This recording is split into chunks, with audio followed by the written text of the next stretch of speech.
Le Grand Matin Sud Radio, 7h-9h, Jean-Jacques Bourdin. Il est 7h55 et nous sommes avec Valérie, qui est à Paris. Bonjour Valérie. Bonjour. Bonjour. Alors, l'emploi des seniors. Vous avez vu les dernières... Dans le conclave, il y a une proposition qui est faite. Alors, on ne sait pas si elle est reprise encore parce qu'on aura les conclusions du conclave peut-être aujourd'hui. Je dis bien peut-être, parce que tout est si compliqué aujourd'hui dans la vie politique.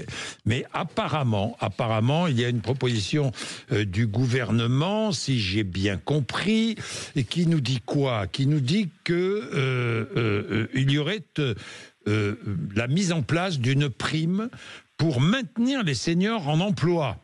Inciter les seniors à travailler plus longtemps, au-delà de l'âge légal, quand ils le souhaitent. Qu'est-ce que vous en pensez, vous, Valérie? Il y a quelque chose que je trouve, excusez-moi, si je peux me permettre, un peu hors sol. Allez-y. Je ne comprends pas, parce qu'il y a déjà des mesures qui existent pour maintenir les seniors. Notamment, quand vous êtes dans une entreprise, par exemple, un senior, vous n'en avez plus besoin, vous pouvez partager ce senior, si je puis dire, hein, quand je dis partager, oui. le permettre de pouvoir extirper ses compétences et le mettre au service d'autres entreprises, etc. Il y a déjà des mesures qui existent. Déjà, pour les seniors, on enlève les charges patronales, donc ils devraient être employés. C'est quand même ce que je comprends pas. Cette prime, c'est un cache-misère.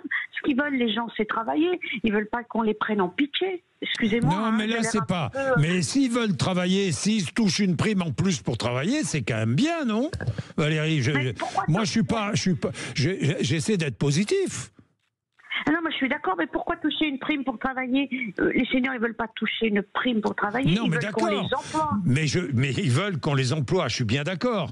Mais ceux qui peuvent travailler, qui sont encouragés à continuer, en fait, c'est pour encourager certains seniors qui ont envie de continuer à travailler, à le faire. Parce qu'il y a des entreprises, pardon, alors je ne sais pas le détail, c'est-à-dire je ne sais pas si c'est exonéré de cotisations sociales, la prime, je ne sais pas tout ça. C'est ça la question aussi, oui, c'est ça. Évidemment, Valérie, parce que je ne sais pas les conditions dans lesquelles, ça on ne sait pas pour l'instant. Simplement, cette prime a été mise sur la table. Je ne sais pas si les syndicats patronaux ou les syndicats de salariés sont d'accord ou pas avec cette prime, je ne sais pas. Bon, mais moi je trouve qu'encourager, quelles que soient les mesures, mais encourager le travail des seniors, c'est une bonne chose. Ceux qui veulent travailler, je suis d'accord avec vous. Ceux qui veulent travailler, bien sûr. Hein. Ouais, je vais vous dire une chose. Oui. Moi, quand j'ai travaillé à Pôle emploi, les gens, ils veulent travailler, je vous promets. Oui. Mais les gens, ils veulent travailler. Mais le problème, c'est pas que les gens ne veulent pas travailler. Vous savez, en France, on a une particularité. Je ne sais pas, c'est comme ça au niveau du marché du travail. C'est les jeunes diplômés et les seniors qui sont plus au chômage en France. C'est vrai.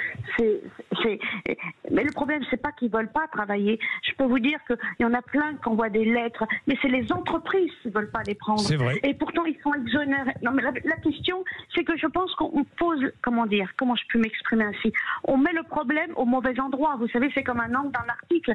Il faut voir pourquoi les entreprises qui ont la possibilité d'embaucher ces seniors ne les embauchent pas et préfèrent d'autres personnes.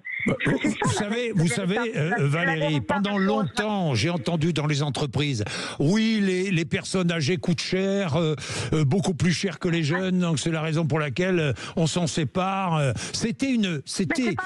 c'est pas vrai. Mais c'est pas vrai parce que maintenant il y a des mesures qui permettent de les employer.